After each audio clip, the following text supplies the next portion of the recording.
No Rest for the Wicked is a co-op action RPG with Souls-like combat, and as of this recording, it's still in early access on Steam. This game has been evolving for the past year and it's only getting better. I've spent a ton of time playing the game on multiple characters, so I wanted to give you guys an ultimate beginner's guide with my best tips to help new players. And if you like tips and guides for games with loot, make sure to subscribe to the channel. Because this is an early access game, I'm going to pin a comment below if there are any major changes to the game. My recommendations or tips in this video, I'm going to be updating that pinned comment. And of course, if there are major changes, I'll just make a whole new video. So first on the list, we're going to talk about settings, really awesome settings that you can change to make your playthrough a lot better and to give you a lot more information. So first up in the gameplay section, auto target enemies, you can toggle this on or off. Personally, I keep it on, especially when there are multiple enemies. It just makes things a lot smoother. But if you're used to more of a Souls-like gameplay where you're going to be hard locking onto each enemy, then I would toggle this off. I will say in co-op, I think keeping it on is better. For controller vibration, I always turn this down, but obviously that is personal preference. Camera shake, I turn this down to 0 as well.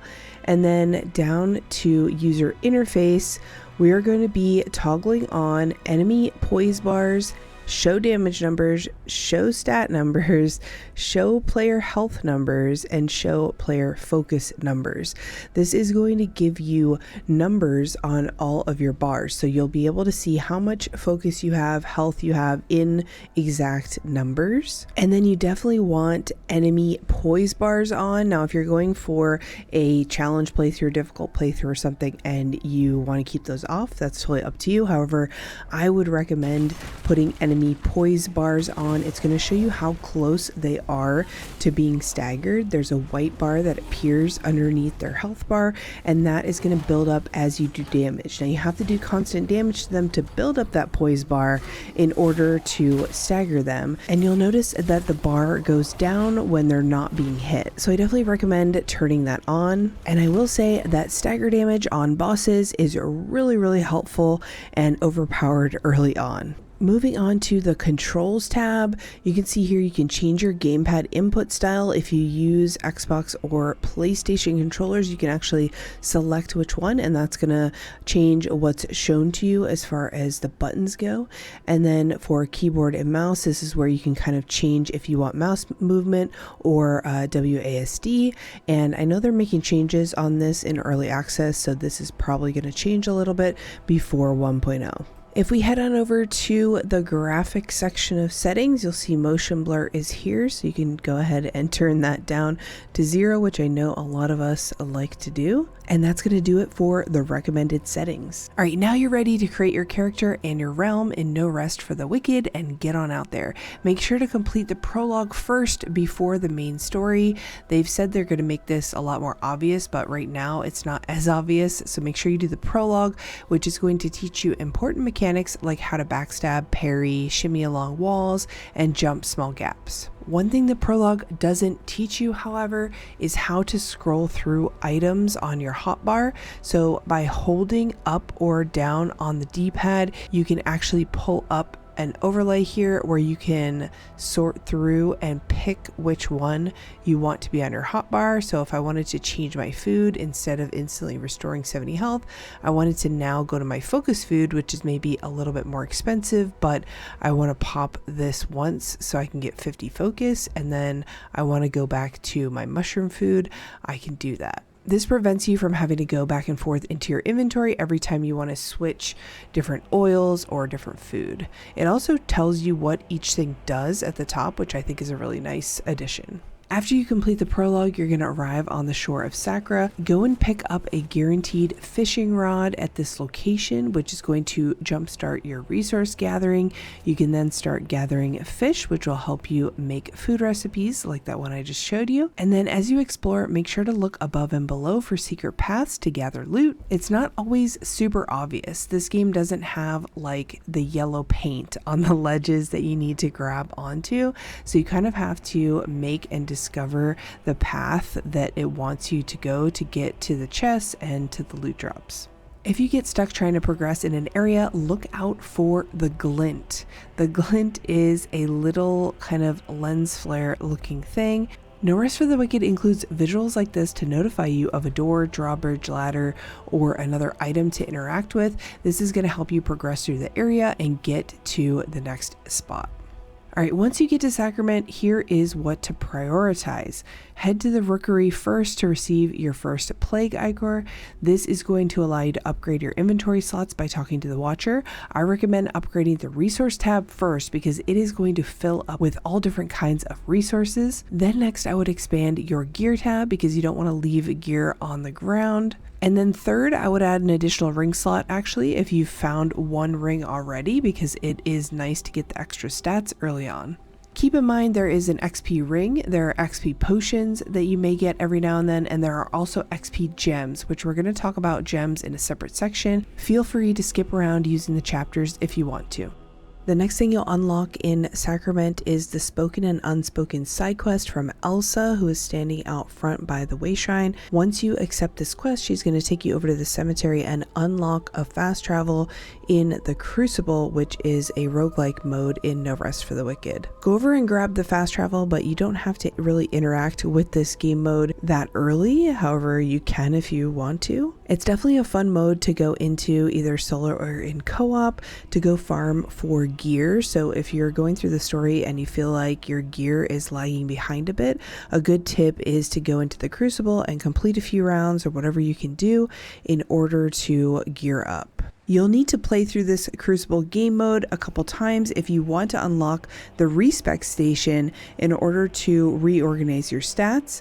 You have to get to round 5 and purchase the Respec statue from Senchel, the vendor there, and you need to have 20 Gloam Seed, I believe they're called, which you're going to get about 2 per round, so you'll have to do that twice in order to unlock that offering from Senchel. This is the very first unlock you should get from that vendor, and the second one I would recommend going for is the ability to purchase items from Senchel, because they will offer you a couple of good runes that you can purchase. And then once you start getting a lot of coin, you can also purchase a teleport pad from Senchel and put it in your house or any of your houses, any and all of them actually, and teleport around that way, so you don't even have to go to the main marketplace shrine. When you get back to Sacrament, you can go straight to your house. Alright, next up we're talking all about resources in No Rest for the Wicked. All of them are extremely important. Selling items for coin, farming wood, ore, fishing, digging up loot, gathering plants and other ground items is going to be everything in this game.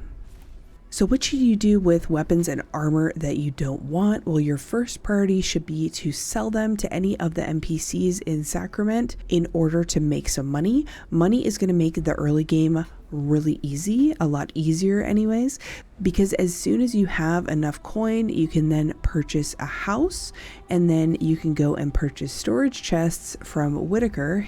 All the NPCs stock changes daily, and he should be selling some storage chests that you could then put in your house along with a bed, and you can then dump your excess resources in those storage chests and make sure you sleep at the bed every so often before a big fight, because you're going to get a nice health and stamina buff.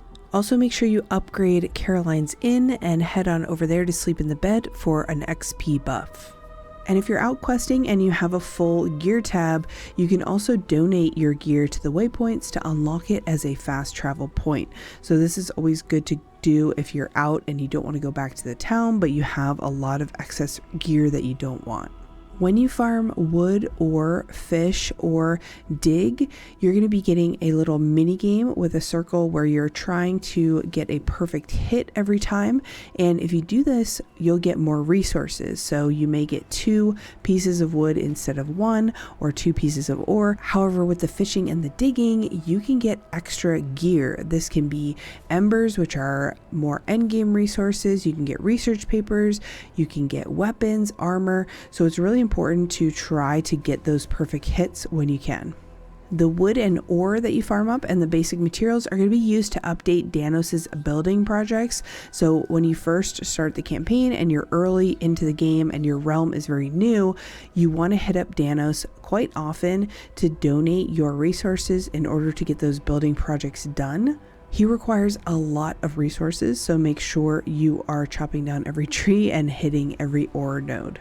When working on building projects at Danos, your priority should be to get the Smithy and Whitaker's crafting shack up and running, upgraded as soon as possible, because you're going to be able to smelt the ingot at the Smithy and use the sawmill to make planks at the crafting shack, which you're going to need ingot and planks for the tier 2 upgrades of nearly everything. And then next up, I would prioritize Eleanor's enchantment shop, because she sells some really useful utility runes that you're going to want to pick up, like a light and the ability to fast travel wherever you are. And then speaking of Danos, just to the right of them over here in the town, you'll notice that there is a research table, aka the Scribe table. So you can go over here and research any items that you've found in the world. Once you've found them, you can research them to craft them at a workbench. However, early game, I would recommend unlocking all of your food recipes. As soon as you get any food, make sure to come to the Scribe table and unlock it as a recipe. That way, when you're out and about questing, you can go to the fire pit and craft upgraded food, and so you're not just relying on the mushroom soup all the time. You can craft higher level foods that give you other benefits like focus and stamina, because early on you're not going to be really crafting weapons and armor and tools all that much. I will say though, it might be worth it to just unlock 1 or 2 of the weapons whenever you find something you really like, just in case you get unlucky in the campaign and you can't find it again. But for the Scribe table, once you find it in game, it's unlocked. So you don't have to worry about coming here every time to discover an item. Once it's in your inventory, you've unlocked it and you don't have to worry about it. The Scribe table is just used when you have research papers and you want to unlock the ability to craft that item. And then once you have these upgraded food recipes, make sure you're picking up all the plants and ground items like mushrooms. If you are doing a mage build or you're using a lot of focus, you want to make sure you're fishing, because a lot of the focus food uses fish as well.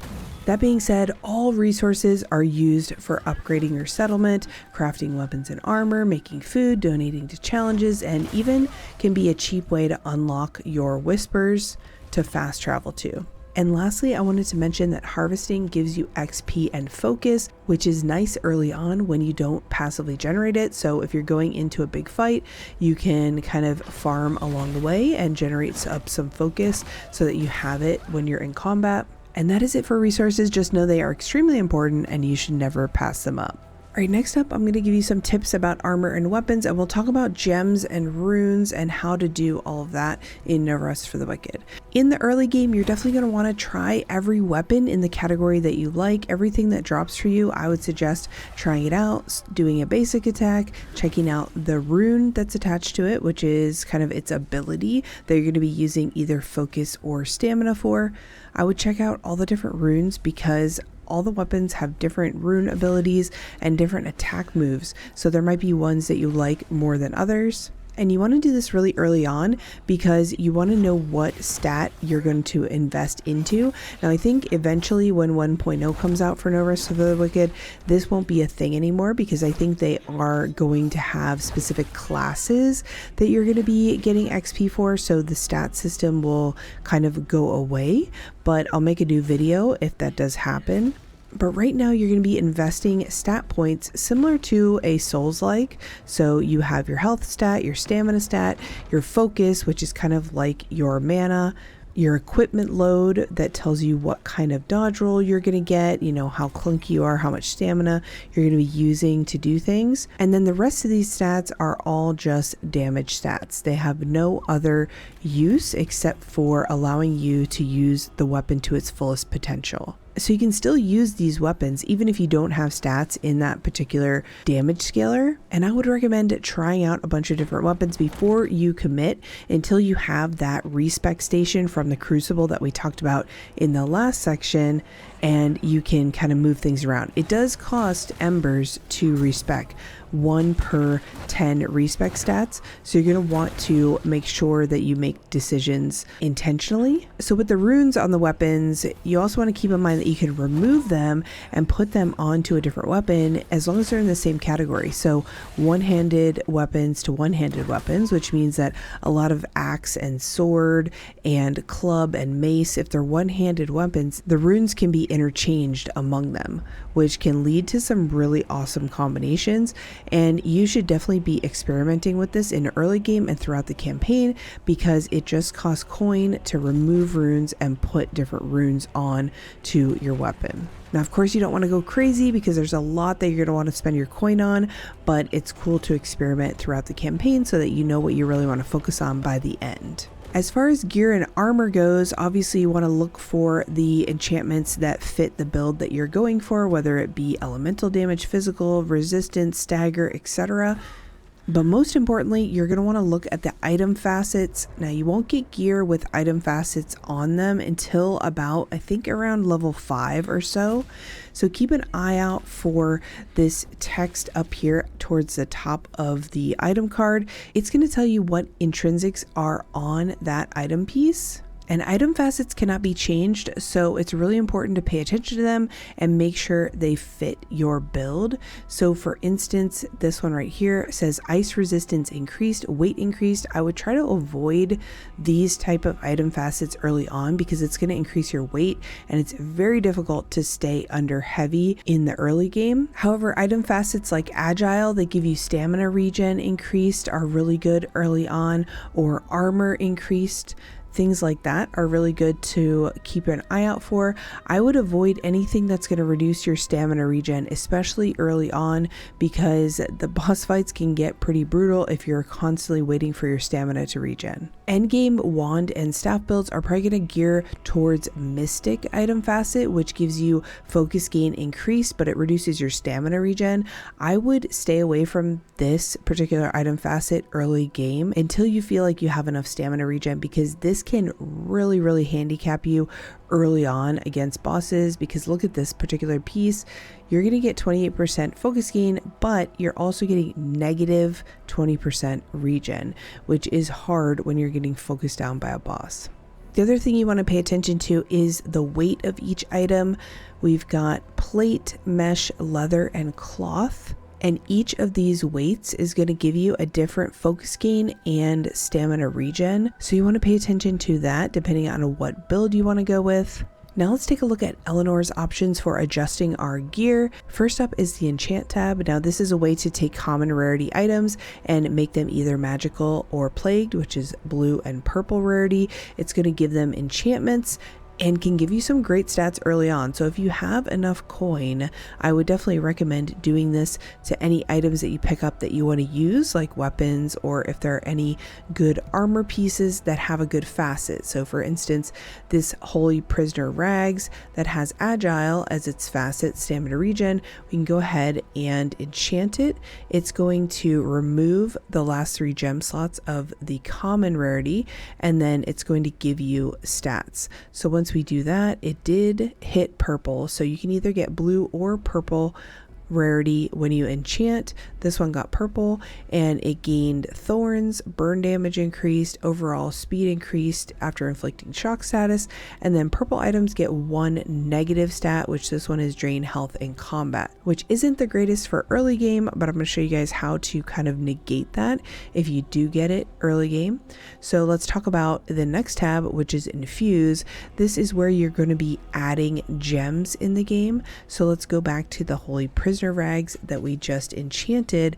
Now we're just going to put a health regen on here. So now we drain health in combat. However, we have health regen that kind of counteracts that negative. Now say I wanted to remove that drain health in combat off of that item piece, you can do that as well.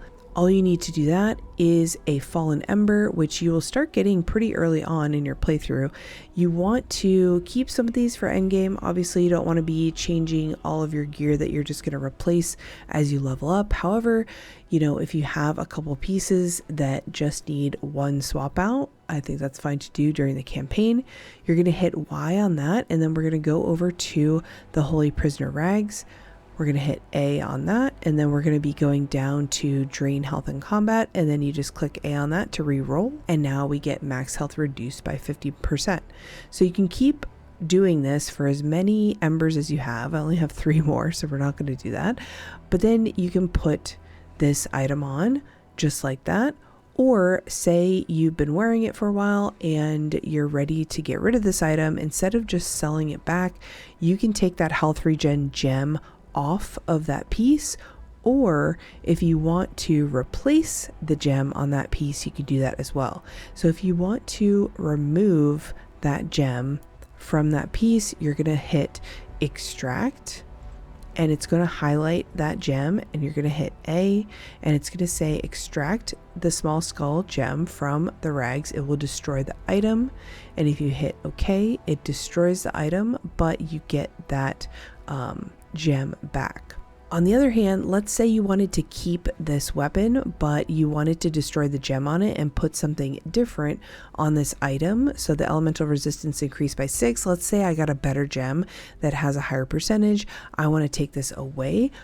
All I have to do is destroy the gem. So we're going to hit X. It's going to highlight the gem. We're going to click on it. It's going to remove it from the sword. The gem's going to be destroyed, but you're still going to keep the weapon.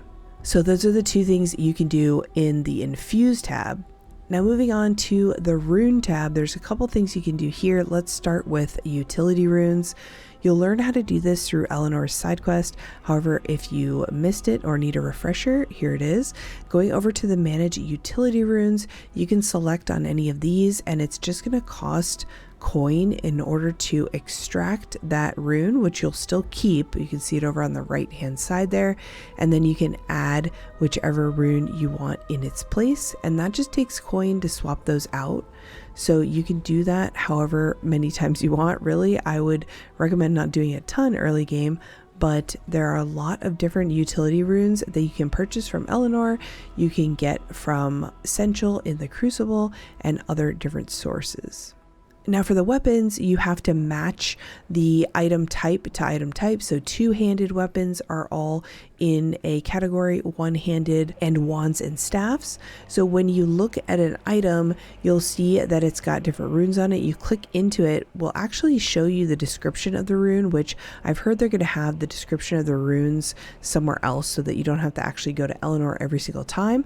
However, if you want to extract, say we wanted to extract lightning storm from this weapon, you can go ahead and hit extract, but it is going to destroy the weapon. So versus the utility runes, it doesn't destroy anything because it can't really destroy anything, but this will actually destroy the weapon and it'll extract the rune. Now say I wanted to go to this all is known and I wanted to put that lightning storm on this weapon. Since they're both wands, you can do that. So I'm going to click on here and we'll find the lightning storm right here, and we can add the rune to that weapon.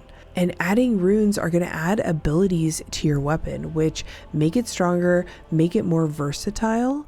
And I would recommend doing this for your playthrough in the early game, as early as you have the coin for it. Really try out different runes, place them on your weapon, and play around and see what you like.